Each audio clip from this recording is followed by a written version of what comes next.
Cool. Hello. I'm back. Hi. Why, like, right now? You have to do this right now, sir. Hi, my name is Hiramus.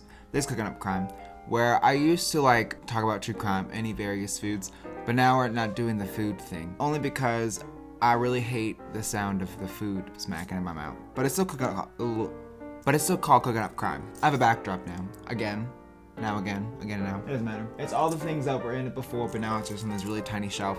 We're gonna switch this up. I'm gonna get like an appropriate background at some point. Also got this thingy bobbing in the back. Do not let me forget to turn off this light because I think it'll catch fire. Can you even see the light? There you go, that light. Don't let me forget to turn off that light because I will forget. I just figured out that I can like see myself in my Apple Watch, and now I'm like always concerned that I'm not in the frame because I filmed this entire video not in the frame. I was like way down here. I don't know how this happened. It doesn't matter. Currently sitting on my favorite pillow to make myself fit into the lowest setting of my tripod. I'm sitting on my favorite pillow for you.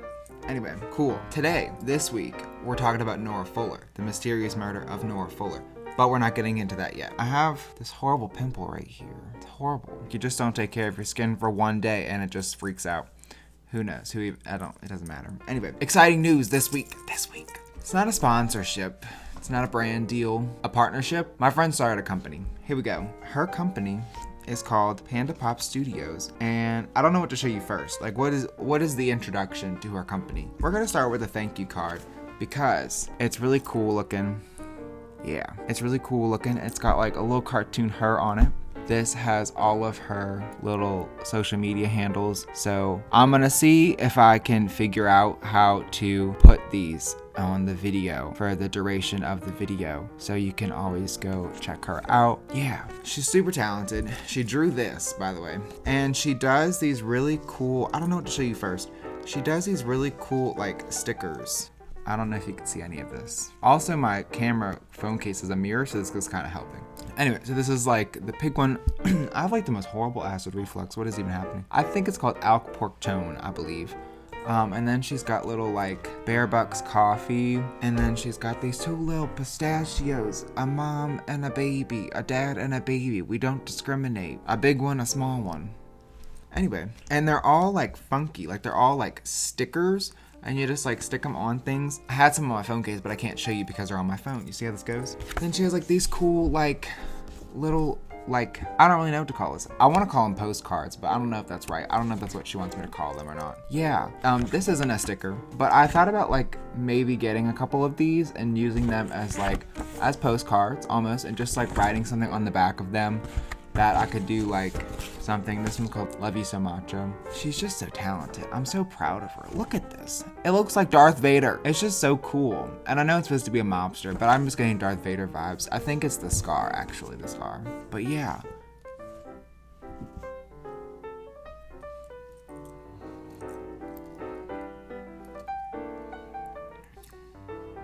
Yeah, let's get into it. The mysterious murder of Nora Fuller. You ready? I hope you're ready.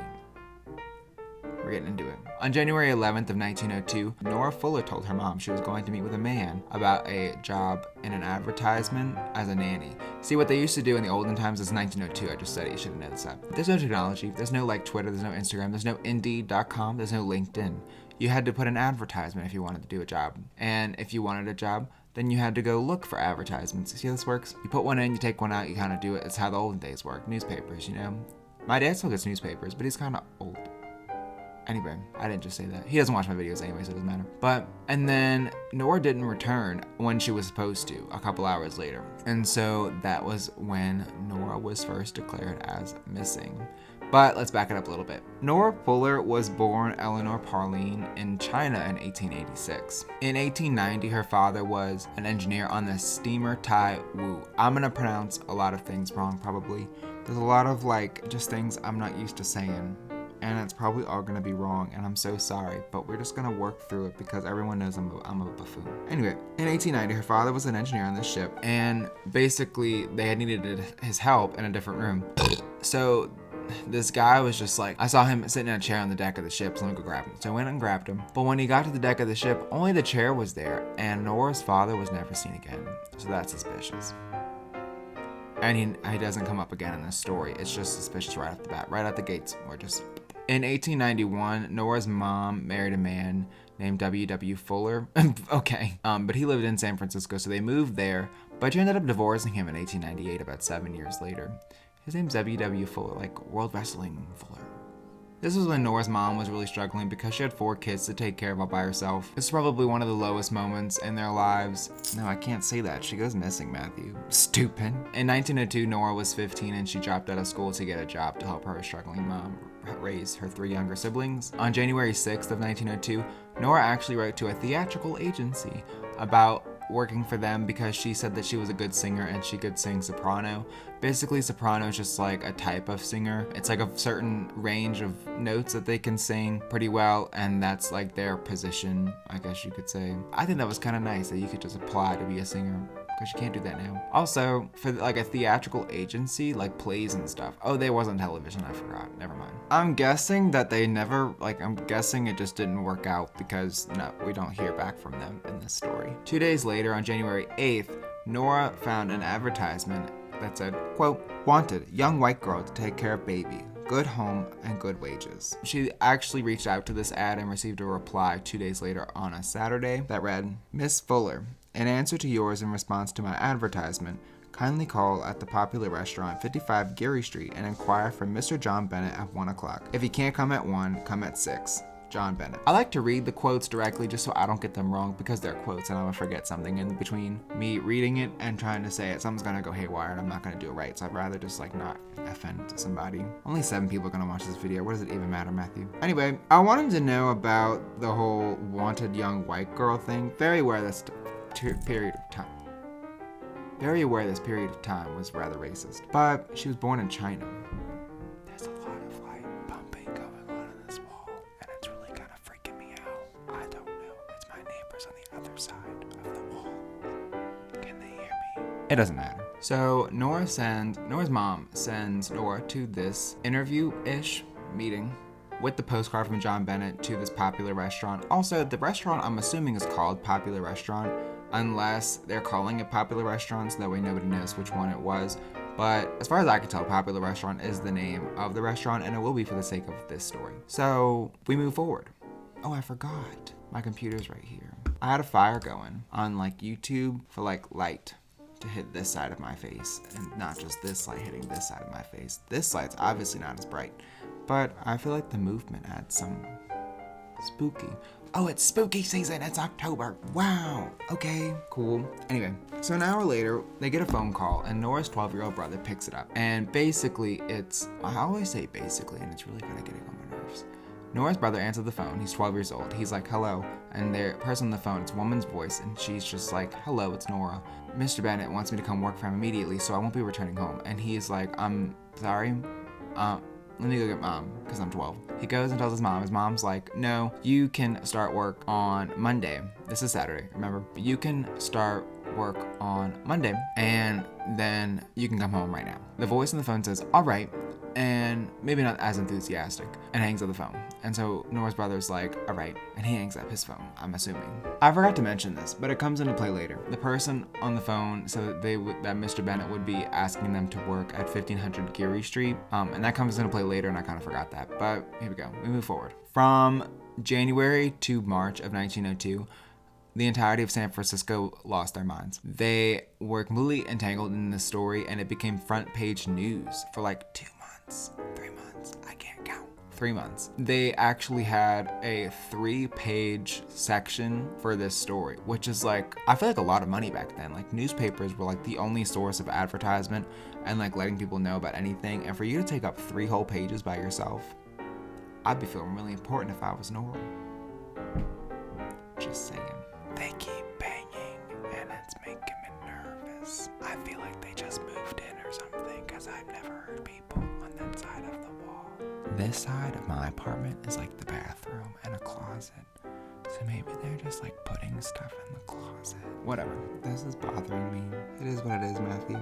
The police really felt pressured to solve this case because of how much exposure it had received from the public and how much the public was just demanding justice for Nora, and for Nora to be found, period. Thomas A. Duke was the San Francisco police captain. My neck itches. And he said that a suspect was named, but he had escaped town before he could be apprehended. Supposedly, the police had a wide array of circumstantial evidence to place this man at the scene of the crime, but he wasn't arrested because he left town, which I don't really get. I feel like now if you left the country, America would be right there behind you, being like, yep, we're right here. We ain't forgetting nothing. God bless that I went and checked because I forgot I had lit 2 candles. I have to sneeze. There were numerous suspects in the case that police had followed up on, but all of their names had been released publicly and it ruined their lives. So I feel like they stopped doing that. And that's why I couldn't find the names of any of the suspects. And it's just kind of unfortunate how, like, the police are trying to do something good and the press gotta ruin it all the time. Like, whatever fun we're having, they're ruining it. Because it's like, you just put all these people, like these innocent people's names out into the public sphere, and people are stupid. They don't know. The general population has no idea what they're doing. So if you put someone's name in there, the entirety of the world is just gonna be like, yeah, you did it. Even though we don't know anything about nothing, you did it because the paper said so. People can't read either. So it's just kind of unfortunate that the press always has to do this, and I feel like there should be stricter laws on this. Maybe they are now, but also why the police is publicly stating these people's names. It's their fault too. 2 to tango, people. F.W. Crone was the restaurant owner of the popular restaurant, and he said that there was a man who was a regular at his restaurant who came up and told him that if a girl was looking for a Mr. John Bennett to seat her at his table, F.W. Crone never bothered to learn the man's name, even though he was a regular, which I found kind of suspicious. But he said that a girl never arrived and that the supposed John Bennett walked like up and down the sidewalk outside the restaurant before just disappearing completely, and he didn't see them again. John Bennett was described as being 40 years old, about 5'9", and 170 pounds. Now, he had gotten the nickname Tenderloin because a waitress said that he had always ordered a porterhouse steak, but would only eat the tenderloin part. I'm vegan, I have no idea what this means. I've had a total of like 2 steaks in my entire life. I have no idea what this means. I don't know, what is a porterhouse steak? I'm assuming a tenderloin is a type of steak, like a certain cut. I feel fancy.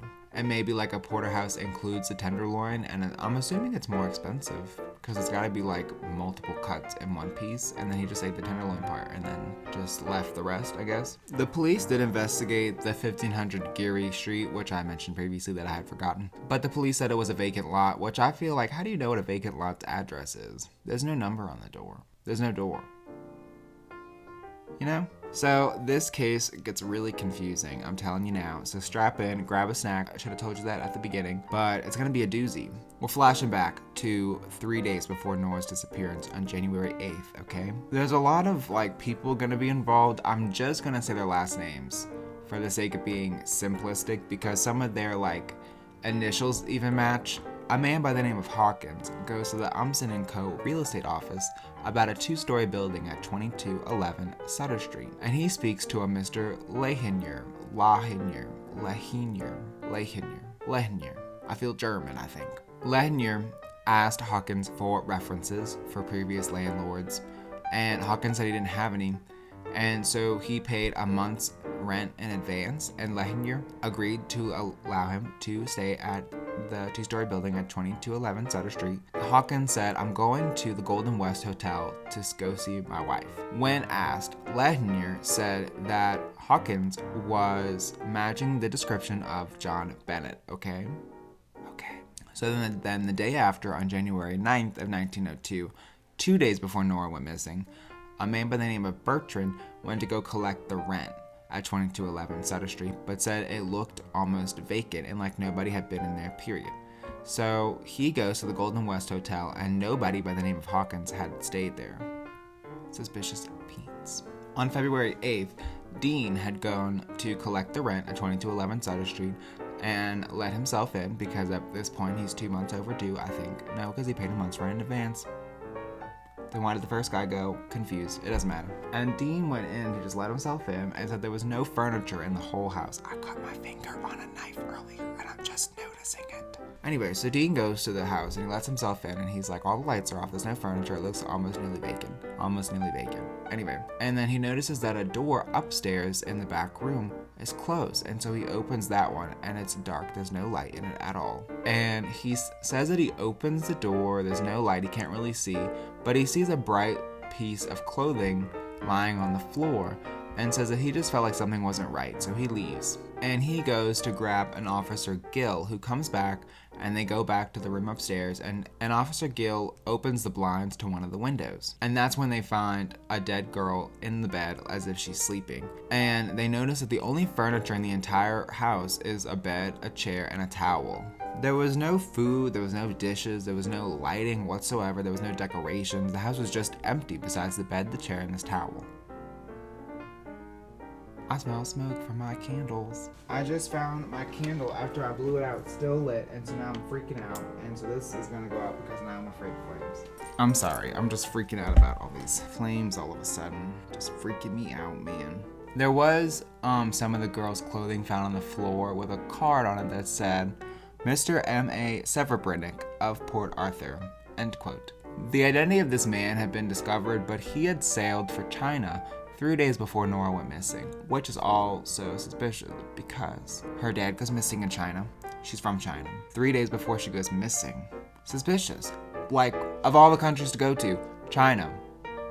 On all the days, 3 hours before this girl goes missing who's from China, her dad went missing in China. Sounds like a mafia thing to me. The only other thing that was found in the house was a cigarette butt and an empty whiskey bottle. They ended up finding the girl's purse, but it didn't have any money in it. Throughout the house, there were a lot of letters written to Hawkins, and one of them was dated 10 days after Nora went missing, and it was actually found on the dead girl's jacket. So the police set up shop here, and they call Nora's mom, and they're like, can you come down and see this girl? So she comes down, she identifies the clothing as being Nora's, and then she ends up identifying the dead body being Nora Fuller. Weirdly enough, the postcard that was from John Bennett that her mom sent her to see John Bennett with was never found, and I feel like that's odd because I guess it was so that way Hawkins doesn't get tied to Bennett. If this is the same person who's using two different names, maybe he's gotta keep them separate and we can't have two tying together, but there's already enough tying them together, you know what I mean? Dr. Charles Morgan examined her body for poisons and drugs and stuff like that, and nothing was found, but he did find remnants of an apple that had been eaten 1 to 2 hours before her death. Nora Fuller's mom said that Nora had eaten an apple shortly before she left the house on January 11th. This is odd because this would mean that either A, Nora ate a second apple, highly plausible, or she had died shortly after she had left the house, which is weird, because you would think someone would have saw her if that was the case. Dr. Bachia Galupi, I'm sorry, we're moving forward. He examined Nora's body and said that her body had been mutilated and beaten, and that there was bruises along her neck and congestion in her lungs that was synonymous with strangulation, and said that was her cause of death. After this, Captain John Seymour was placed as the detective in charge of this case. Charles T. Kelly also was called in to identify this girl, and he identified her as being a girl he frequently saw eating, I'm assuming at his restaurant, with a balding man with a mustache. A man by the name of Shell, who worked at a furniture store, had said that a man matching Hawkins and Bennett's description had walked in and asked for temporarily furnishing a room. Important to note is that the man was wearing a silk hat, and that'll come into play later. The man matching Hawkins and Bennett's description, he had ended up buying 2 used pillows, 2 blankets, a comforter, and a mattress, and insisted that all these items be delivered at nighttime. Hawkins had expressed a lot of concern about not getting the exact same mattress he had purchased being shipped to his house, and so Shell offered that he could write his initials on the mattress to ensure that that was the one he was going to get. And that's what Hawkins did, and he wrote the initials CBH. H is for Hawkins. A man by the name of Gillen, who was not Officer Gill, had said that he had to work overtime to ensure that these items could be delivered to 2211 Sutter Street at night, and Gillen confirmed that the descriptions matching Hawkins and Bennett matched the man who answered the door at 2211 Sutter Street, and he was even wearing the same silk hat. Gillen had asked Hawkins to turn on a light in his house so he could see basic things, but Hawkins had actually said, quote, "Never mind, leave the things in the hall," End quote. I'm nervous about this dumb candle being lit again, so hold on. It wasn't lit. I'm just a paranoid mess now.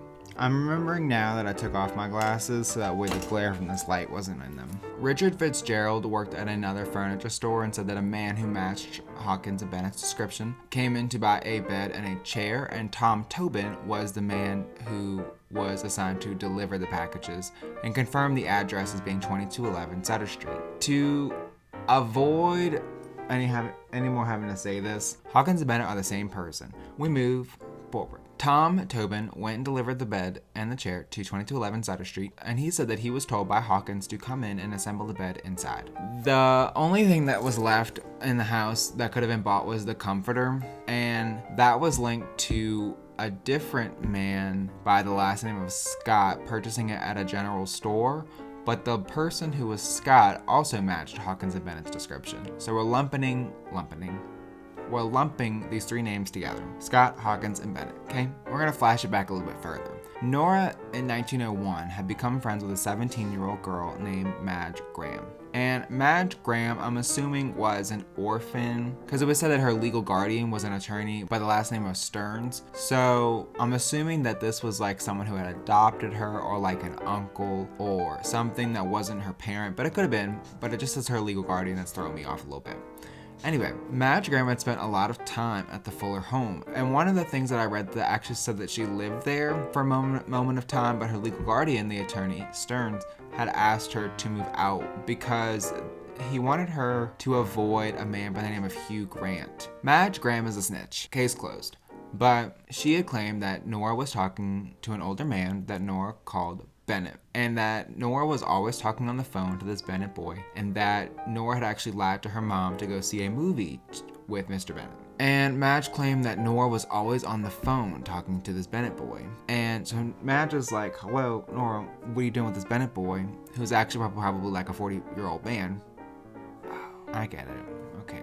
In my brain, I was picturing like 15-year-old dating like a 20-year-old. Like that was like weird. This is a 15-year-old girl dating a 40-year-old man. Now I get it. Okay. Madge believes that this entire thing was just a trick to pull on Nora Fuller's mom. Like the whole advertisement thing about being a nanny for Mr. Bennett, stuff like that. I feel like Madge feels like this was just a way to distract Nora Fuller's mom and let Nora leave for a couple of days to go with Mr. Bennett, which makes a lot of sense as to why Nora was gonna start working immediately instead of Monday.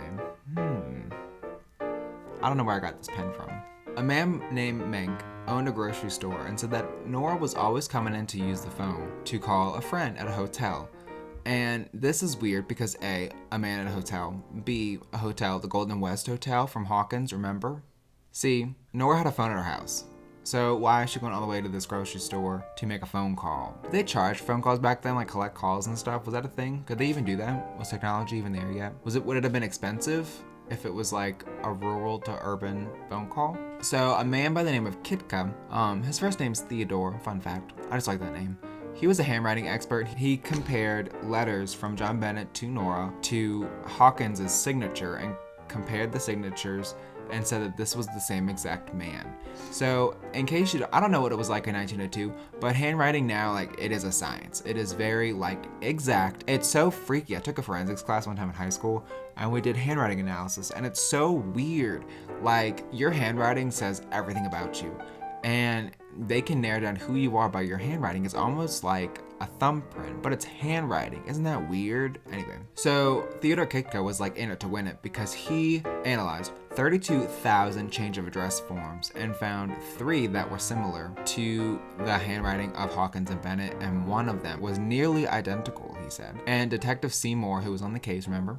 He tracked down the man who was almost identical, but he was actually ruled out as a suspect, so it was kind of upsetting. But it's also nearly identical, not identical, you know what I mean? So to kind of leap off of this and go somewhere else for just a second, there was a man by the last name of Hadley. There's like 6 Charles in here, I swear. His name is also Charles, but his name's Hadley. Hadley had also gone missing and was reported missing by his employer. He worked for a local newspaper. So a detective, Cody, was assigned to this part of the case, Mr. Hadley's case, and had actually found out that he was living with a girl named Ollie Blasier, who had an obsession with Kid Blasier. I have no idea who this is because I was born almost 100 years after this. So this lady, Ollie, she had a picture of Hadley and with his signature on the back of it. And so Detective Cody gave this to Kitka to analyze, right? And based on their signatures, Kitka identified Hawkins, Hadley, and Bennett as being the same exact person based off of their signature. The only problem with this was that Hadley had always been known as being clean shaven, and if you remember, Hawkins and Bennett had a mustache. But, weird, Ollie said that Hadley liked to wear a fake mustache. I don't know why he didn't just grow one. Maybe he couldn't, Matthew. Shut up. And when asked, a friend actually confirmed that Hadley often wore a fake mustache. I'm guessing he did in public, which is weird to me, but to each his own. So Ollie had said that she had noticed that as soon as Nora went missing, how Hadley's behavior had changed, and he had taken up the habit of taking the newspaper to the bathroom in the morning. And on the day that Hadley disappeared, she had found the newspaper open to the 3-page article about Nora Fuller. Suspicious. Ollie ended up finding some of his clothing with blood on it and burned it with his plug hat. Don't know what a plug hat is. And I'm guessing this is what you just did with blood on clothes. You just burned it. Maybe there wasn't like laundry detergent then. I have no idea. Getting even closer and weirder, Ollie said that Hadley often only ordered a porterhouse steak but would only eat the tenderloin. Just like Bennett does, Mr. Tenderloin at the popular restaurant that may not be called popular, it just may have been a cover-up, but you know what I mean. Ollie actually said that on January 16th, Hadley had called her and said that he wasn't returning home, and she believes that Hadley killed Nora Fuller. So Theodore Kitka actually altered the photo of Hadley to wearing a fake mustache. I'm trying to think of anything beyond just drawing one on the photo, but because this is 1902 and Photoshop didn't exist, but I'm hoping there's a more articulate way of doing that, but I can just picture him drawing with a pen, a mustache, and I feel like that's kind of funny. And he showed this picture around and to the people kind of like involved in the case. And Mr. Tobin, Shell, and Lehenier all said that this looked identical to the man that they saw and that they dealt with. But F.H. Crone, the owner of the popular restaurant, said that this wasn't him. And I feel like he was the one who had the most prolonged exposure to this person because the person who came to visit his restaurant was a regular at his restaurant, so I feel like he would know more so than others what this person looked like because he saw him multiple times for like at least an hour every occasion. So a man by the name of Ray Zertana worked for Menk's grocery store and said that Nora would often come in, and one time she had come in with a man who had matched the man in the picture that Theodore had showed her. Ray had said that Nora did not seem stressed about being with the man at all, and that she had actually come in with a friend of hers, which I'm assuming was Madge Graham, but then the two departed once they left the store. And to me this makes the most sense of why it's Madge, because Madge knew about Bennett, and so Nora must have been comfortable enough to introduce her to Bennett at some point, and this is probably why Madge may have seen Bennett and knew of this side of Nora because Madge was her closest friend, I guess. Ray also said that Nora had also sent a letter to a Mr. John Bennett and had asked Ray to stamp it for her, but I kind of feel like this may have been her replying to his ad, but I could be wrong. So Hadley had actually been discovered to be born as Charles Start, and his mother was found living in Chicago.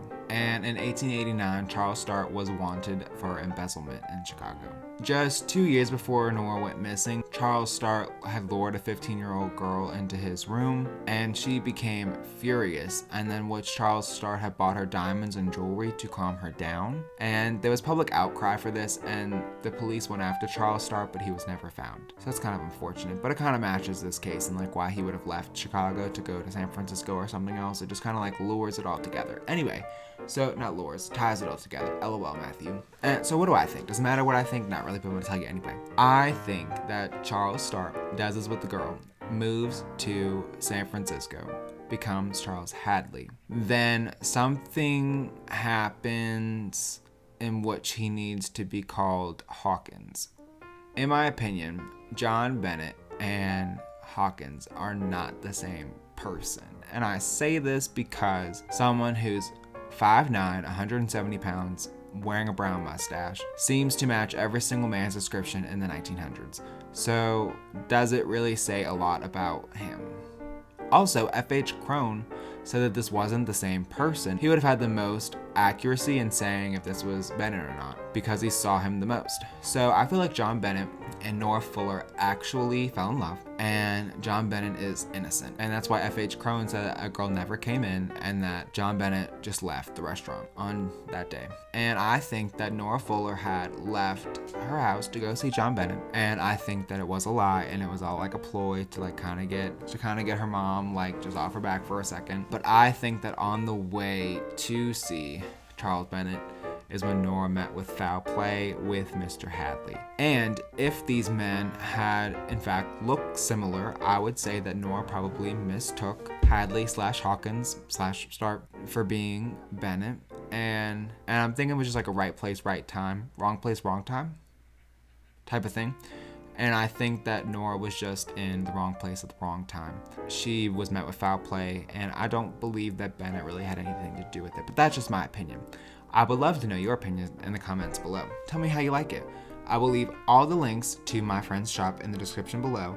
I make music. I'll leave the link in the description below. I can't say anything. I'll leave the links in the description below too. If you like this video, please give it a like and subscribe. Thumbs up, thumbs down, interact with it in some kind of way, shape, or form so I can know how I'm doing. Because I love peer feedback. Anyway, this was the case of Nora Fuller. I'm hoping that you kind of enjoyed it. It was kind of spooky. I want to do like a more supernatural case for Spooky October, and I want to do a bonus episode on Halloween. That's kind of spooky. So stay tuned for that. Anyway, my name is Uramus. This has been Cooking Up Crime. Let me know if there's a case you want me to cover in the comments below to the 7 of you watching this. But other than that, have a great day. I want you to forget your past lives and find me the new Christ. I want your heart to melt like ice in the midst of July.